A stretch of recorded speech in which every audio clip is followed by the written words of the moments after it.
অনেকটা চমকে দিয়েই মুস্তাফিজুর রহমানকে শেষ সময়ে দলে টেনেছে দিল্লি ক্যাপিটালস।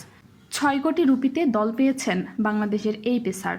লিগ পর্বের শেষ ৩ ম্যাচের জন্য বাংলাদেশের পেসারের দ্বারস্থ হয়েছে দিল্লি। টাইগার পেসারকে দলে নিয়েই দিল্লির ওপর খেপেছেন ভারতীয় কিছু সমর্থক। এমনকি আইপিএলে দিল্লির ম্যাচ বয়কটের দাবিও তুলেছেন কেউ কেউ।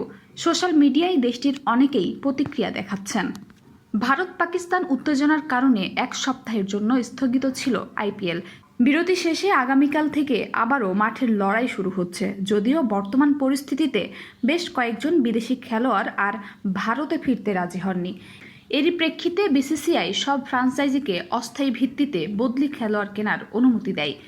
এই নিয়মের অধীনে দিল্লি ক্যাপিটালস মুস্তাফিজুর রহমানকে চুক্তিবদ্ধ করার ঘোষণা করে। দিল্লির হয়ে খেলা Australian batsman Jake Fraser McGurk ভারতে ফিরতে রাজি নন। তার জায়গায় অন্তর্ভুক্ত করা হয় মুস্তাফিজুরকে। কিন্তু দিল্লির এই সিদ্ধান্ত হজম করতে পারছেন না ভারতীয় সমর্থকরা। বাংলাদেশের বাঁহাতি পেসারকে সই করানোর সিদ্ধান্তের জন্য দিল্লির ফ্র্যাঞ্চাইজির তীব্র সমালোচনা করেন তারা।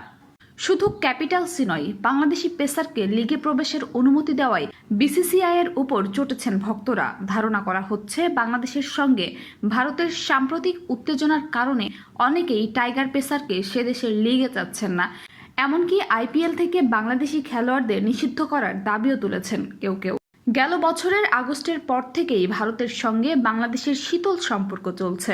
আগামী আগস্টে রোহিত শর্মাদের বাংলাদেশ সফরের কথা থাকলেও সেটিও অনেকটা ঝুলে গেছে। দুই দেশের কূটনৈতিক সম্পর্কের প্রভাব পড়েছে ক্রীড়াঙ্গনে।